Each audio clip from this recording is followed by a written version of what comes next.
Oke, untuk teori selanjutnya yaitu teori yang ke-15 tentang data mining.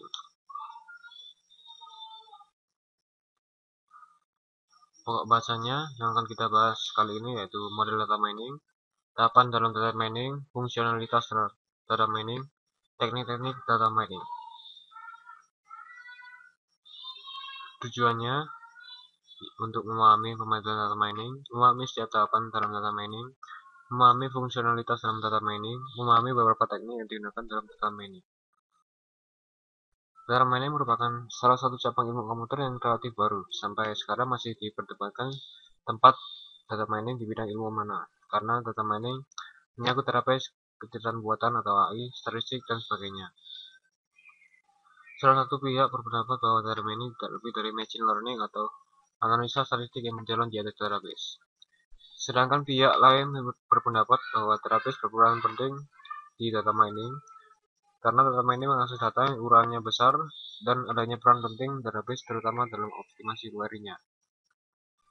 Definisi sederhana dari data mining adalah ekstraksi informasi atau pola yang penting atau menarik dari data yang ada di database yang besar.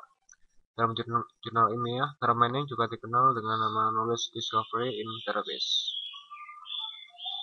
Kehadiran data mining dilatar belakangi dengan problema data exploitation yang dialami akhir-akhir ini, di mana banyak organisasi telah mengumpulkan data sekian tahun lamanya, data pembelian, data penjualan, data data transaksi, dan sebagainya.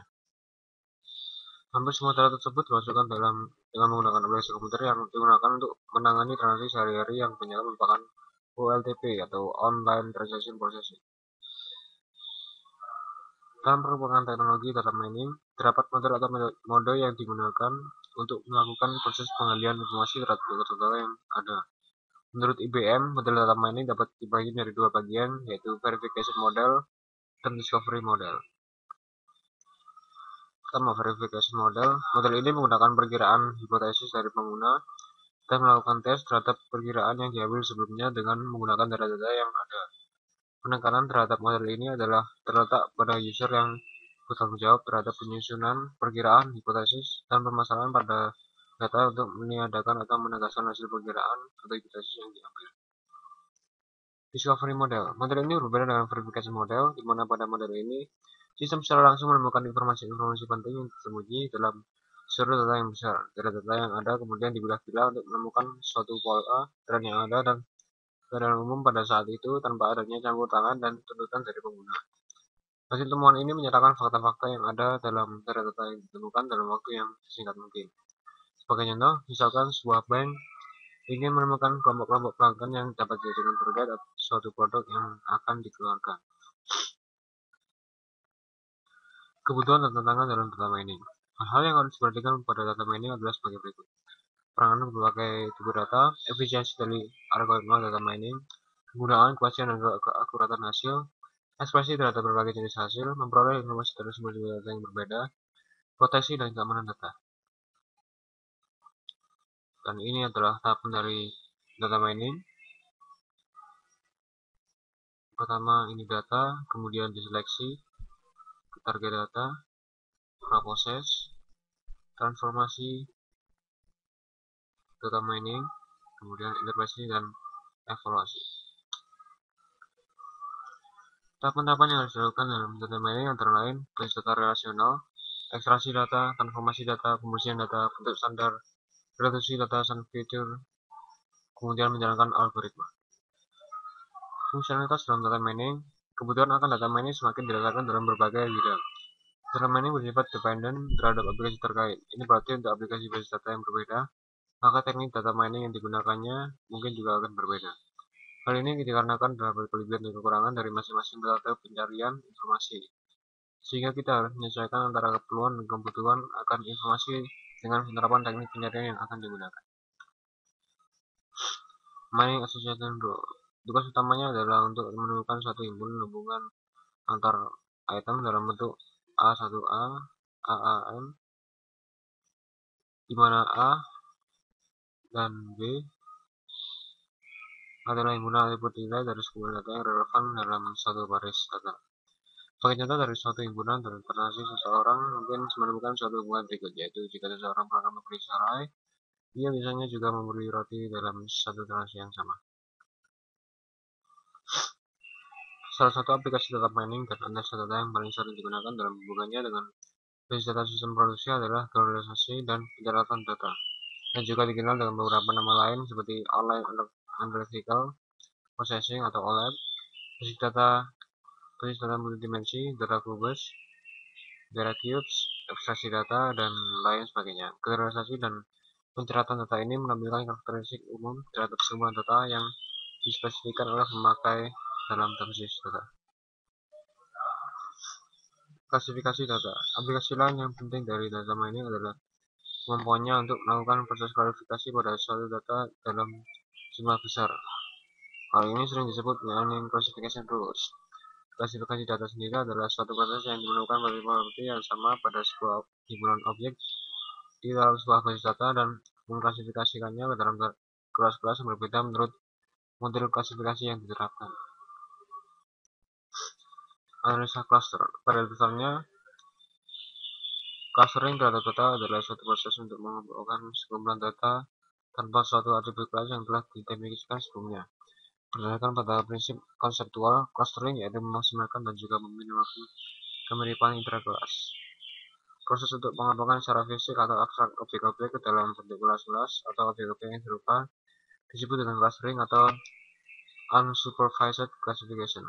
Melakukan analisa dengan clustering akan sangat membantu untuk membentuk partisi-partisi yang berguna terhadap sejumlah besar himpunan objek dengan berdasarkan pada prinsip divide and conquer, yang mendekomposisikan suatu sistem skala besar menjadi komponen-komponen yang lebih kecil untuk menyederhanakan proses desain dan implementasi.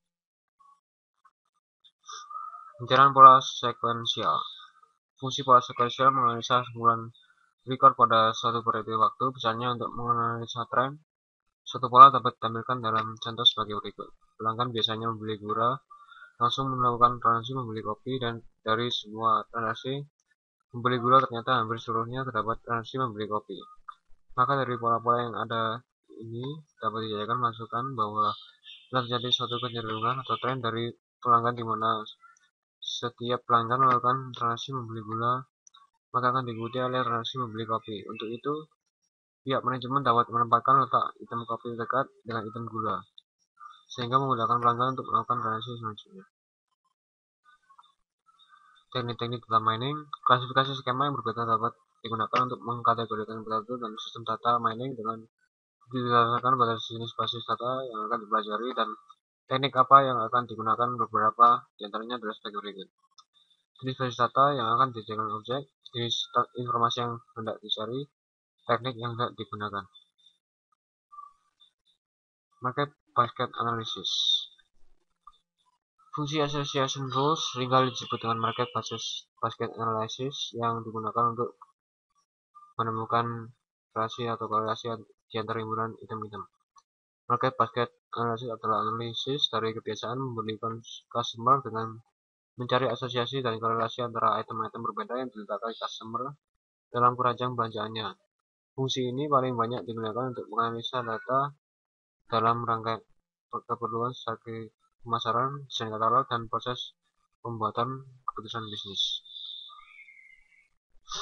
Apa itu kaidah asosiasi? Kaidah asosiasi penambangan pertama kali diusulkan oleh Agrawal, Imielewski, dan Swamy. Diberikan suatu database transaksi. Setiap transaksi adalah suatu himpunan item-item. Cari seluruh kaidah asosiasi yang memenuhi kendala umum minimum support dan minimum confidence yang diberikan user. Contohnya, 30% dari transaksi yang memuat peer juga membuat pokok, 5% dari transaksi memuat item-item berikut. 30% confidence dari kaidah, 5% support dari kaidah ini. Kita berminat untuk mencari seluruh kaidah ketimbang memeriksa apakah suatu kaidah berlaku. Algoritma a priori. Algoritma a priori yang bertujuan untuk menemukan frekuensi item set dijalankan pada sekumpulan data. Pada iterasi ke min-k akan ditemukan sebuah item set yang menemukan k items disebut dengan k item sets. Ini dari algoritma a priori. Gunakan frekuensi k-1 item set untuk membangun kandidat frekuensi k item sets. Gunakan scan database dan penyalakan pola untuk mengumpulkan hitungan untuk kandidat item sets. Perbaikan kinerja a priori. Hitungan item set berbasis hash. Satu K item set yang hitungan Ember hash terkaitnya di bawah ambang tidak bisa frekuent. Representasi yang tidak memuat frekuent K item set apapun adalah sia-sia dalam scan berikutnya.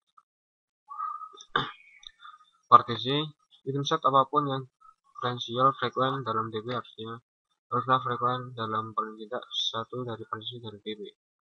Sampling penambangan atas suatu subset dari data yang diberikan, menurunkan ambang support suatu metode untuk menentukan kelengkapan.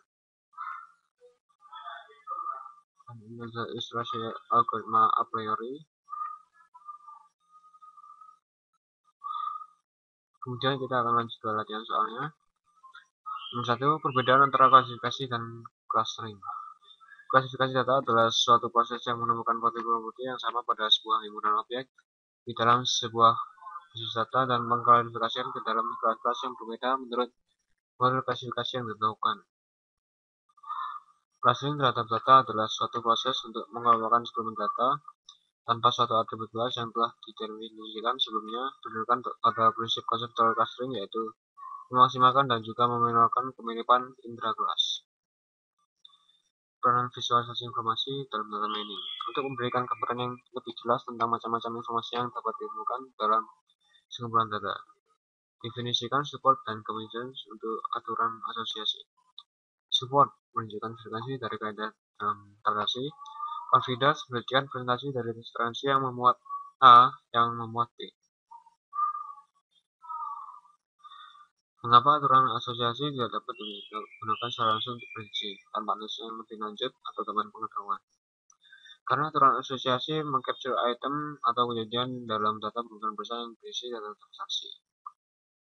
Oke, sekian dari penjelasan tentang bab 15 data mining. Kurang lebihnya mohon maaf.